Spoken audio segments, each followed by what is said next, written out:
Doctor साहब, ये जो खून में नमकियात होती हैं, ये भी आप डॉक्टर्स बताते हैं कि ये चेक कराएं, इनका कोई कोरिलेशन है इससे?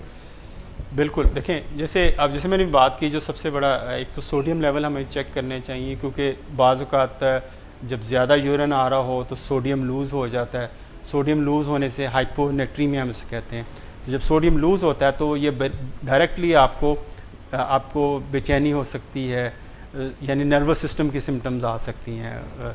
और बाज़ औक़ात जो अक्सर औक़ात होता है कि जो पोटेशियम का हमें ज़्यादा फ़िक्र होता है, जब ख़ास तौर पे जब हम किडनी के हवाले से बात करते हैं, तो पोटेशियम लेवल किडनी के मरीज़ों में बढ़ जाता है। जब ये बढ़ जाता है तो ये बेसिकली ये कार्डियोटॉक्सिक होता है, हाइपरकलीमिया जिसको हम कहते हैं, यानी पोटेशियम जब लेवल ज़्यादा होता है, ये आपके हार्ट के लिए भी मुनासिब नहीं होता है। इसमें हार्ट की बीट ख़राब हो सकती है, हार्ट पे ये कार्डियोटॉक्सिक इफेक्ट इसका होता है। तो हमें बड़े इसको नॉर्मल लेवल के अंदर रखना होता है। एक और जो चीज़ जिससे मुतासर होती है वो यूरिक एसिड होती है, क्योंकि जिन लोगों के अंदर क्रेटिन बढ़ जाता है, गुर्दे ख़राब होते हैं, उनका यूरिक एसिड भी बढ़ जाता है। तो उसको भी हमें रोकने के लिए अद्वियात इस्तेमाल करनी चाहिए जो यूरिक एसिड को भी कंट्रोल करें। डॉक्टर साहब, ये खून में तेज़ाबियत या दूसरा एल्कलाइन जैसे बोलते हैं, इन चीज़ों पे भी असर होता है गुर्दे की बीमारी का? गुर्दे की बीमारी ज़ाहिर है कि ये आपके सारे सिस्टम को, इलेक्ट्रोलाइट्स को ख़राब करती है, तो एसिडोसिस वगैरह भी होती है। और एक बड़ी स्ट्रेंज चीज़ें हैं गुर्दों की बीमारी में, आपने ये देखा होगा कि अक्सर जो गुर्दों के पेशेंट होते हैं उनकी एक ख़ास लुक हो जाती है, उनमें खून की कमी बहुत हो जाती है। आपने अक्सर देखो पीलाहट सी उनके होती है।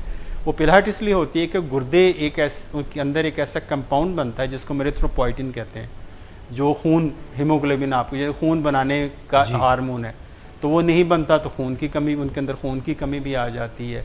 और दूसरा आपने ये देखा होगा कि उनका जो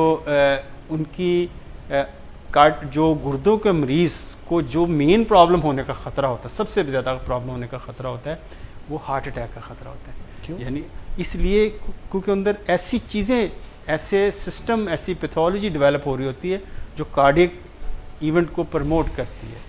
यानी खुदा न खासा किसी गुर्दे मुतासिर, उसकी जो cause of death may not be the kidney itself, it is most of the time it is a heart disease.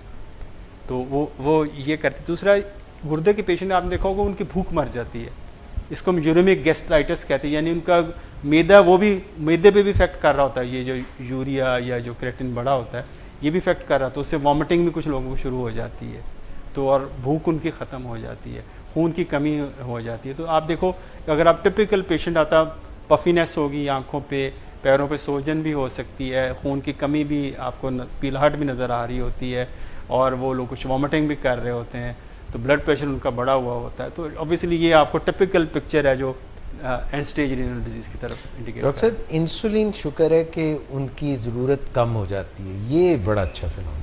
हाँ, देखिए बहुत सारे पेशेंट, अच्छी बात है, बुरी बात बहुत सारे पेशेंट हमें जो ना आके वो कहते हैं, डॉक्टर साहब मेरी शुगर ठीक हो गई, मैं अभी इंसुलिन पहले इतने लेता था, मेरी ख़त्म हो गई इंसुलिन। तो मैंने कहा भाई गुर्दों का टेस्ट चेक कराओ अपने आप को, खुदा न खासा गुर्दों पे इफेक्ट तो नहीं आ गया। तो बेसिकली जो गुर्दे हैं जो आपके, ये इसमें कैटाबॉलिज्म होता है, यानी ये जो आपके अंदर इंसुलिन होती है, ये उसको ब्रेक डाउन करके एक्सक्रीट करते हैं। तो जब गुर्दे ख़राब होते हैं तो इंसुलिन जितने भी आप यूनिट लगाए थे वो सफिशेंट हो जाते हैं। वो मसला अगर कोई आप 10 यूनिट लेते हैं तो इवन हो सकता है पेशेंट को 10 यूनिट से ही फ़र्क पड़ जाए। तो किसी का खुदा ना खास्ता एकदम शुगर का और उसकी इंसुलिन छूट जाना, शुगर की दवाइयाँ बंद हो जाना, ये कोई अच्छी अलामत नहीं होती।